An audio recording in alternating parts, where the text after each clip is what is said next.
Rapaziada, bora aí então de vídeo da Drift HQ com a DLC apresentando aí e mostrando, né, o projeto do piloto Kristaps Bluss. Ele que já fez uma certa história aí na Fórmula Drift, tá retornando agora. Vamos ver como que foi montado esse projeto, enfim. We're doing something a little bit new. We're going to hang out with Kristaps. He's going to give us a rundown on his car a little bit. We'll go into some of the details, some of the nitty-gritty, and then he's going to do some rips around the compound. So this is the original Eurofighter that you brought over and debuted. What was it, 5 years ago now? Yeah, actually, yeah.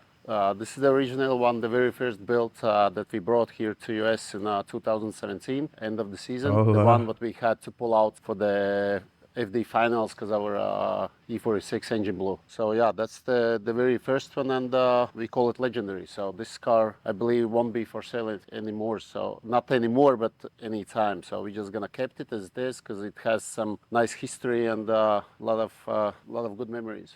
I think one of my favorite memories with this car was seeing it rip up the hill at FD Atlanta. I had never wanted an LS engine, but when I heard this thing, like... Bluss out front, Osmo in the chase position, Osmo right there! But Bluss pulls away. Batalhinha de One More Time ali, ó. Frederick Asbo. Mano, deu uma despachada, hein? I don't know. You can go into some details of the engine. I don't know anything about V8s, but this thing sounds phenomenal. Yeah, back in the days, well, now we have a different one. But back in the Aí, days, o yeah, motor já it não é o mesmo, hein? Last Motorsport built LS V8, and that was kind of like a, how you call it, a project. Like they built something very unique, and we didn't know how it will perform. So at the end, it like blew up, like I guess in Texas. So it lasted for 5 rounds. Yeah, it was. It made around 900 horsepower on the crank, and we rev it up to 9,000 RPM. So that's why that sound came from it, like crazy. 9 pau girando, mano, when this car came over, carbon Kevlar wasn't really popular. Now, obviously, I feel like that is kind of central to the HGK brand and a lot of the parts that you produce. How did that come about? What made you start experimenting with carbon Kevlar, and why do you like it so much? Well, first of all, that's not about the look, but the way the part performs. So Kevlar gives it the flexibility, and the carbon gives the strength. So that all, since drift is a kind of like a contact sport, and all the time. Olha lá, e a gente já tem essa tecnologia aqui no Brasil, hein, rapaziada?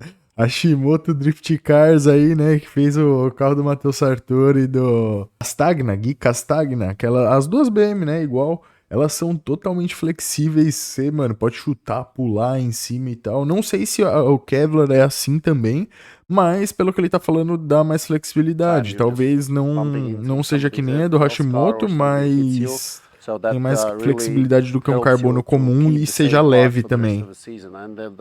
End of the year, basically, it's a cost-effective solution to have a Kevlar parts, because I believe we might even found some of the parts that still are from 2017. Yeah? Yeah. That's cool. No, I've seen some people completely back into walls to where the rear end's like smush and it just pops back out and it looks perfect. Yeah, it has some cracks, but as the piece, the body part, it still holds together. Yeah, that's the fun fact. So the foundation of this car, is it an M3? Is it a non-M? Does it matter? What is it?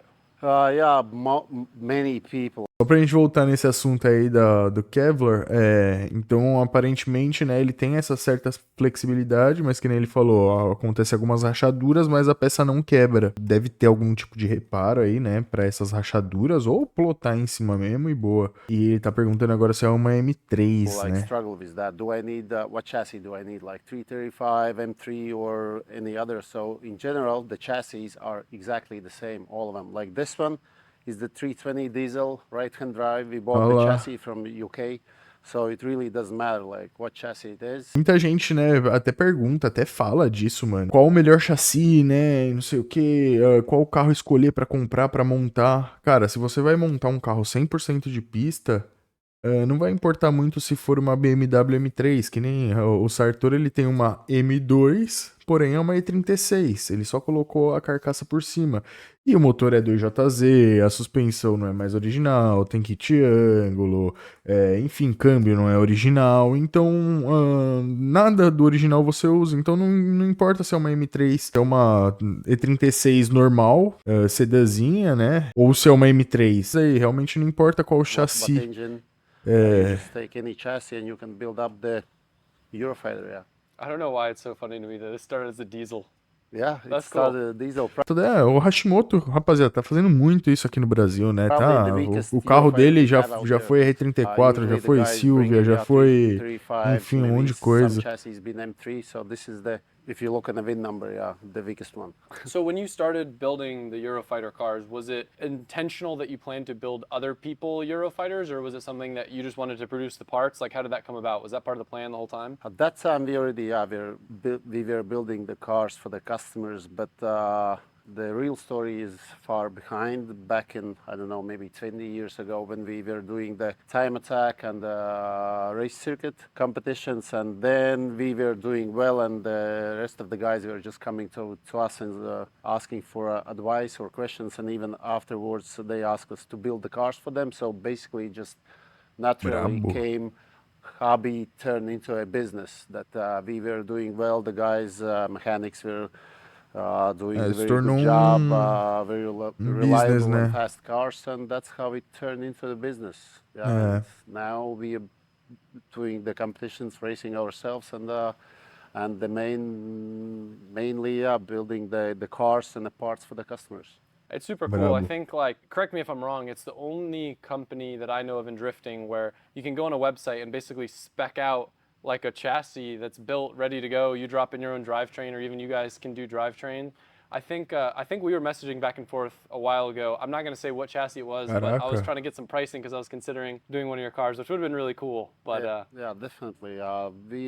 We are open to the customers. We are open to negotiate what condition he wants to get a car. Either it's complete built or O he cara can é get, bom we de call it negócio, rolling fi. chassis. So you have all the fab done with the chassis, installed body kit, all the fuel, water lines, everything what's related to the liquid systems, and then just he can pop in any engine, any drivetrain, diff, do the electric part, yeah, and it's ready Tudo. to go. so obviously this car, I'm guessing, would be your preferred drivetrain chassis setup of choice. This is the car you chose to bring up for Formula Drift. So give me a basic rundown of, like, suspension wise on the car. What are you running? Is it Wisefab? Yeah, well, this one is the pro level drift car. It has all the goodies like most of the cars in the field. It has Wisefab suspension, some Sonus sequential gearbox, Winters quick change diff, chrome ollie axles, carbon tri-shaft, many other like cool stuff. And Ou Can well, we go seja, around and kind tudo of de walk bom e around do the car? melhor. I Quick love the change, câmbio sequencial, kitão mais brabo possível de ângulo. ducting setup yeah, on this this car. was kind of like a cool creation by the guys. So how to get there to the rear-mounted radiator, same time like having a improve like airflow. So yeah, and O they caminho, become o ar faz um caminho ali, né, descendo pra passar pelo radiador into ali. the idea, just like kind of like I don't know how to call it, just to I don't know dig in the rear window and just have the airflow go through the trunk compartment. Well, I love that you can still have a rear window that you can see out of too. I mean, I don't know how much you actually use it drifting, but like sometimes when I drive, I'll look in my peripheral if I have a car that has a rear window. So like it's definitely a cool thing to have.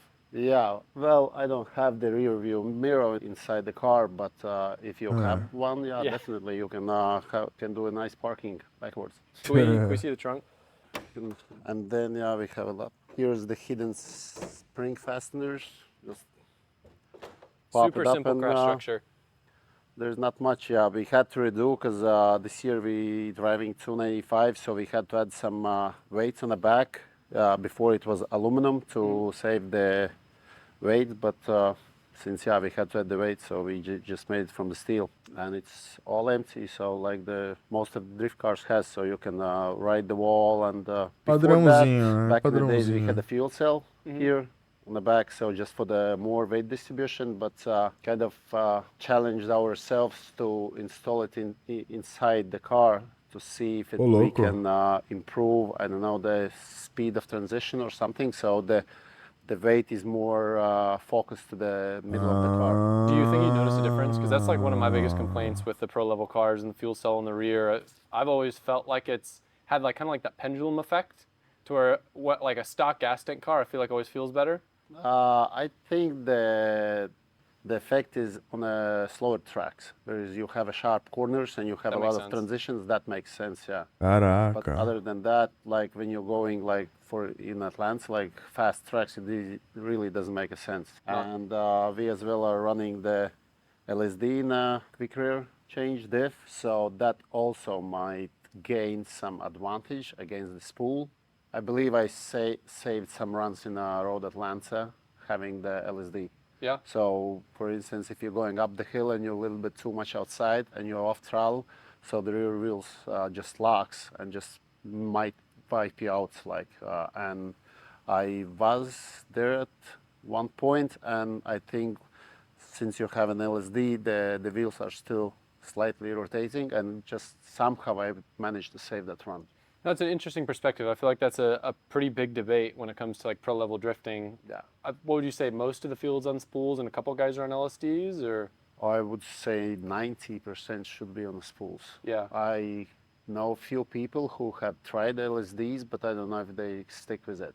But Pô, pelo que eu entendi, então ele usa LSD, é isso? E o LSD, ele não... Ele só trava 100%, né, quando você tá em pé fundo ali no acelerador, ou em alguma certa velocidade, tem uma paradinha assim. O que ele tá falando aí é que por ele usar LSD, né, teve alguma volta dele lá em Atlanta que ele conseguiu salvar depois do subidão ali, que o carro ele tava saindo muito, né, escorregando, enfim. Ele tá falando que 90% usa spool e que não sei... definitely, if there is wet conditions, that's 100% advantage. Oh yeah. Ah, 100%. sim, And sim, like, sim, sim. Selfishly, I mean, Com certeza, na chuva, um LSD, mano, 100% de vantagem, porque ele vai te ajudar a ganhar tração. Não sei, mano, eu também nunca andei de LSD pra saber. Todos os diferencial que eu andei foi tudo Soul Joe, então, tá ligado, né? I guess it's Mas a bad way to look at faz it. I like running sentido. LSDs on cars if I know they're going to break a lot, just because it's so much easier to push.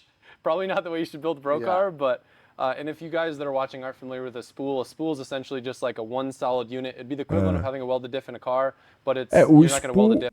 O spool é basicamente um soldadão, né? É tipo, só que ele é já uma única peça. O soldado a gente solda tudo pra virar uma única peça. On a car of this caliber, a spool is just like solid unit. The wheels are linked, no matter acceleration, deceleration, off throttle, neutral. Yeah. They're linked. Yeah, I like the point of saying like it's easier to push the car. Yeah, definitely. It yeah, makes I mean, sense. Yeah, like A it's lot. true. It's true. It's a huge deal. So your fuel cell is Just behind me. okay, and it has its own. It's not, I guess, not a firewall. It's like a box that you built around it. Yeah, we built a container around it, so because it's by rules have to be covered by a steel container, so it's underneath the. You mind if I open? Sure. Cool. Specifically inside, anything you want to address? Everything as much as you can Mano, have in a louco, carbon hein? fiber, nice and like fancy look. So as a Louco, race hein? car should look. So because that's the toy, that's the we play with. The fans are looking at, so we like to have it fancy, expensive look. So it's nice to drive, and it's a lot of you have a Ave functional, Maria. like you have a bottle holder, iPhone holder. My favorite thing for sure is the fact that you have a cup holder. Yeah. Essa aí Like, é a... This is the same console that's in my Supra. Is it a universal one? Yeah, that's the universal one. Unfortunately, it was built back in the days when we didn't have that big iPhones. I think the maximum you can get there is the 10. Well, I put my vlog camera there. I know you probably weren't intending vloggers to have your stuff, but Yeah, but means probably we might modify that to have. Rapaziada, já deixa seu comentário, seu likeão aqui e já vai lá no canal da Drift HQ terminar de assistir esse vídeo. E, manos, esse ano a gente vai fazer muita react aqui no nosso canal, então fiquem ligados aí que vem coisa boa, demorou? Vamos aí, é nóis, falou, valeu e fui!